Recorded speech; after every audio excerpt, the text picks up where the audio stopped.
Hi, are you the guys who have come to tour around the kibbutz? My grandpa asked me to collect you from the station. Jump on my special tractor trailer and we'll be off in a minute. Maybe before we get to the kibbutz at the top of the hill, I'll tell you about how everything started here. Can you believe that when my grandpa and grandma arrived here, everything looked completely different? On the night following Yom Kippur, October 6, 1946, Operation Negev began to establish 11 new outposts throughout the Negev. Remember, in the whole Negev, there wasn't even one Jewish settlement.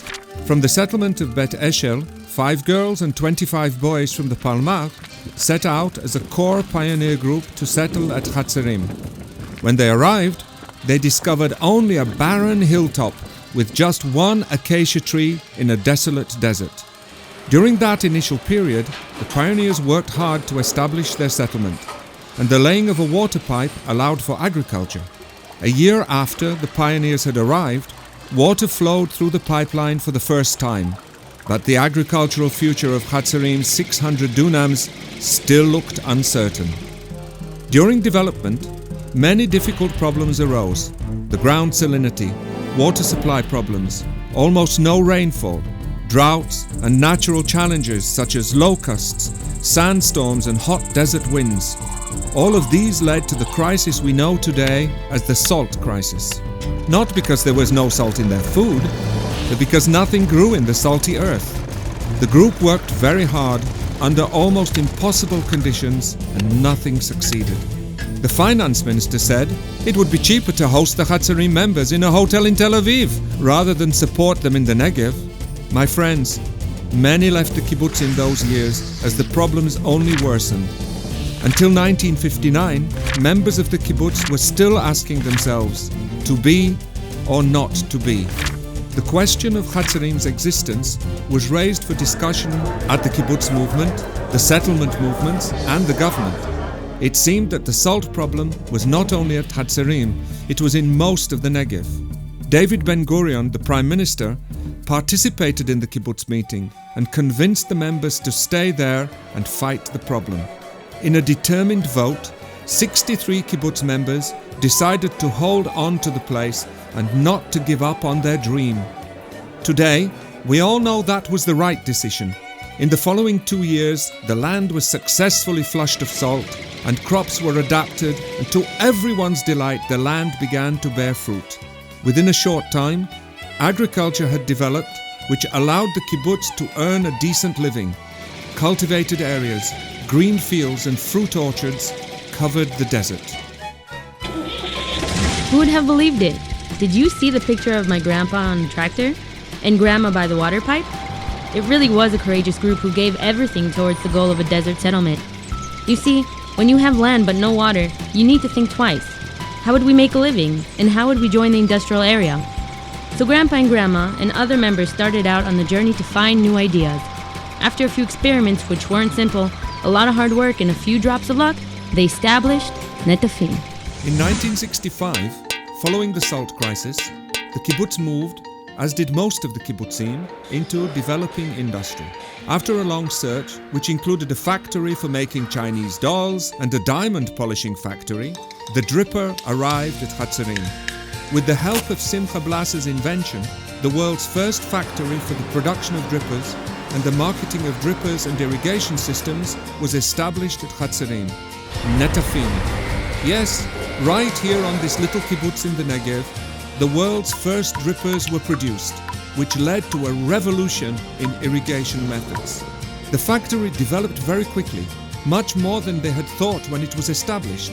It soon became clear that they were not just selling drippers and water systems, but also knowledge and experience from a new perspective of agriculture in the modern world. In the 1970s, partnerships were established with Kibbutz Magal and Kibbutz Iftach in order to meet the huge market demand. Today, Netafim is a global company and has representation in more than 110 countries. There are around 4,000 employees, 16 production facilities in 11 countries, and more than 27 subsidiaries. Do you remember? Here the first drippers in the world were developed, and today Netafim produces about 12 billion drippers a year and leads the world in the irrigation area. Netafim works towards finding smart, ecological, irrigation solutions to fight global food shortages, water scarcity, and soil erosion. Netafim's vision is to help the world grow more with fewer resources. So, now do you understand how you can create a paradise in the desert from just 2 drops? You must have noticed all the green along the sides of the road. Yes, that's the jojoba plant. Here there were fields and different fruit orchards until the early 90s, when the jojoba plant arrived from the Mexican desert in Central America to Israel. Hatzerim decided to take on the challenge and to acclimatize the plant in Israel. We already had experience with immigrants from South America, as well as a lot of knowledge in agriculture. Would you like to see what comes out? Kibbutz Hatzerim started growing jojoba in 1990, after adopting the development and growing methods developed by the scientific team at the Desert Research Institute. Seedlings grown in the Kibbutz Hatzerim greenhouses were planted in the fields. The plantations are irrigated using recycled sewage water through drippers and assisted by the extensive agricultural knowledge mostly found at Hatzerim and Netafim. Continuous research over years, including identifying and developing selected varieties, has led to the jojoba crop yield at Hatzerim to rise to global heights. Hatzerim has developed a mechanical system for gathering the seeds, and all the yield is collected mechanically, about 10 tons a day. Over the years, Hatzerim has established a facility for the production of some of the best jojoba oil in the world, and Jojoba Israel, along with the company it owns, produce and market about 1,000 tons of jojoba oil a year, about 1/3 of the entire global amount produced. Okay, we spent some time here and all we did was just talk about work. Yeah, we're pioneers and working people, but the kibbutz has other things worth taking a look at. Have you ever seen a Passover Seder for 1,200 people? Or how to divide a cake into equal parts for 400 members and 1,000 residents? Let's take a turn around the kibbutz and see how an old idea and new realities exist in the 21st century.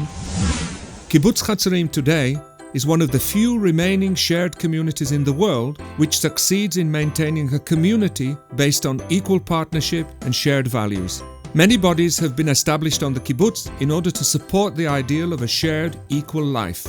Dining room, laundry, shared education, management institutes, committees, and general gatherings. All of these and others enable the community members to work towards the greater good whilst considering individual needs.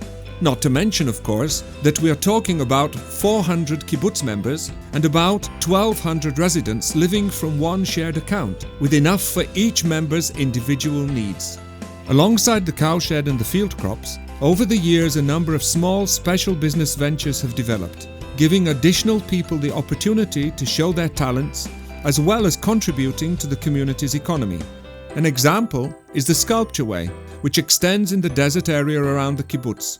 Developed together with the Jewish National Fund, kibbutz members Marga and Israel Fishstein have created a park with 40 large sculptures made from stone and metal, which is a popular visitor attraction.